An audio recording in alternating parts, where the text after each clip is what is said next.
Социалдык тармактарда ысык көл жээгинде бир топ адамдардын мушташып жаткан видеосу тарады. Окуя качан жана кайсы жерде болгону азырынча такталай элек. Алдын ала маалыматтарга ылайык пикир келишпестик көл жээгине эс алууга келген эс алуучулардын ортосунда чыккан. Видеода адамдар жаңжалдашып кол көтөргөн учурлар, ошондой эле айрым жарандардын ажыратууга аракет кылып жатканы көрүнөт. Учурда расмий органдардан бул окуяга байланыштуу маалымат таратыла элек.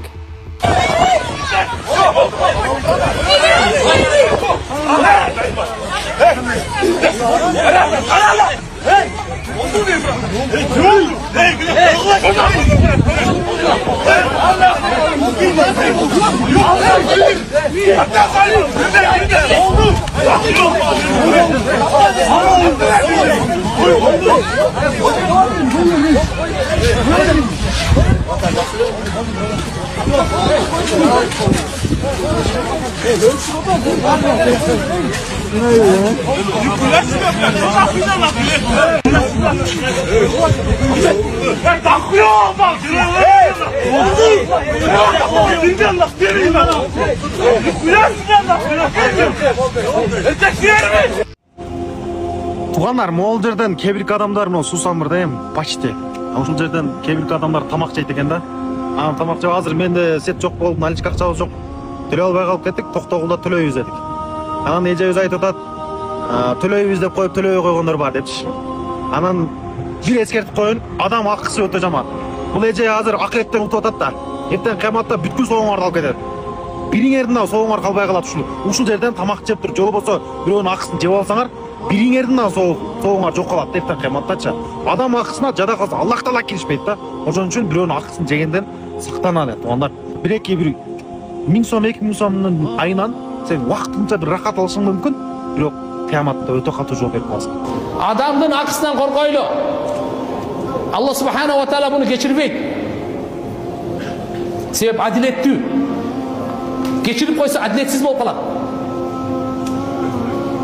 Алла өзүнүн акысын кечиргенден кечире берет. Райымдуу, айкөл. Бирок адамдын акысына келгенде жок. Мазлум. Залым качан кечирилет, качан мазлум кечирсе. Бирок аргасыз ошондой апаңа бир сооп бере албаганда өкүнүштүү. Ошондо бир соопту бирөөгө бересиз. Кимге бересиз? Билесизби? Кимди ушактасаңыз ошого бересиз. Интернет тармагында Кыргыздын белгилүү ырчысы Самара Каримовага байланыштуу чуу күчөп баратат. Коомдук активист Улукбек Карибек уулунун айтымында ырчы 300 сомдук катышуу акысы бар арыктоо марафонун уюштурган. Анын билдирүүсүнө караганда марафон алкагында байгелер ойнотулган. Негизги сыйлыктар катары Toyota Camry 50 жана 70 үлгүсүндөгү унаалар көрсөтүлгөн. Карибек уулу реалдуу жеңүүчүлөр болгон эмес деп эсептейт. Ал эми жасалма жеңүүчүлөрдүн бирине өзүн жеңүүчү кылып көрсөтүү үчүн 5000 сом сунуштаганын билдирген. Анын айтымында жалпысынан 4000дей билет, жалпы 1.200.000 сомго сатылганына карабай, ойнотулган байгелердин баасы топтолгон суммага салыштырмалуу алда канча жогору болгон. Бул болсо шек жаратат. Өз кезегинде Самара Каримова берген маегинде так маалыматтарга ээ эместигин жана эч кандай мыйзам бузуу болбогонун мойнобастыгын айткан. Ошондой эле ал байгелер башка булактардан каржыланганбы же чын эле ойнотулганбы деген суроого так жооп берген эмес. Ушул акыркы марафонду 8-чиңиздерде 2 хafta унада. Мен азыр ошол эмени берейин, уюштуруучу баланы берейин, мен анын баарын жаттай албайм да сөзүн ачыгычы. Может 3000 сатылгандыр, может 4000 сатылгандыр. Макул 4000 сатылган күндө болжолду 4000 сатылса сизге сиздин сөзүңүзгө карап 4000 сатыла турган болсо көбөйтөбүз 300дөн барабар. 1.200.000 сом акча болуп атат да. А буга кантип сиз 2 hafta уна анан толтура билектерди алдыңыз? Кайрымдуулук кылып атасызбы ошондо? Калганын. Кайрымдуулук кылган жокпуз, биз кызыктырып ошонун ичинен баягы эми ал автоунаалар өтө кымбат автоунаа эмес да. Эми 1.200.000 сом азыр сыртынан эле неме кылганда мындай арзан 300-400 миң деген автоунааларда анчалык шикарный автоунаа кое турган шарт жок да ошол билеттин сатылышына карап. Camry 55 менен Camry 50нын баасы бүгүнкү күндө 400-500 миң сом эмес да. Колумда ар кандай машиналар коюлат да агачы. Жок, мына акыркы эле машинаңызды айтайын да, мына Самарайым. Акыркы эле машинаңыз, мисалы 2 hafta унаанын ортосунда туруп сүйлөп атасыз. Анан ошол 2 автоунаанын сапаты мындай, бул 1.200.000 сомдук автоунаа эмес да. Булар бүгүнкү күндө билесиз да баасы канча экенин. Анан эми ошо 2 автоунааны жөн эле мындай элди алдаш үчүн коюп койдуңуздарбы, кандай? Арзан баягындай орто автоунааларды эми шикарный деп кое албайт, конечно, ошо арзан эмелерди коет да. Ошол 2 автоунаа арзанбы азыркы сиз жанымак?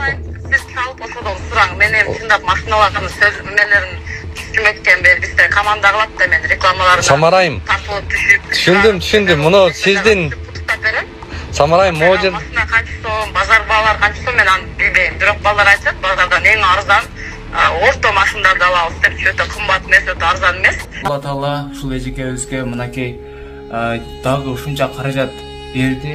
Мына эжеке алыңыз, буну Кудайым сизге берди. Барыңыздардан Алла разы болсун туугандар. Мынакей сиздер себепчи болуп, эжекебизге мынакей баласына чогулуп атат буюрса, дагы да ушуңуздардан жазбай, каражатты токтотпостон мурда салган инсандар болсо, мына жума сайын дагы салып турсаңыздар, буюрса эжекебиздин каражаты ушул баласына деген операциясына деген чогулуп кетет иншалла. Ар бир кадам таштап басканы бала үчүн оору. Ал башка балдардай болуп чуркай албайт. Эл мырза азапсыз жашай албайт. Анын өмүрүн сактап калуу үчүн $31.000 операция үчүн керектелет. Анын атасы каза болуп калган. Жалгызбой апасы баласы үчүн күрөшүп келет. Ар күнү апасы баласынын ооруп жатканын көрөт. Эненин жүрөгү тынчтыкты каалайт. Ар бир которгон акчаңыз бала үчүн жаңы жашоого дем болот. Ар бир жакшы тилегиңиз бала үчүн колдоо болот. Төмөндөгү реквизитке жардам колун сунуп кетиңиздер. Себепчи сиз жана биз болуп калалы. Банк Мухамбек П, Россиядан Альфа банк Аскар Али А деп чыгат туугандар.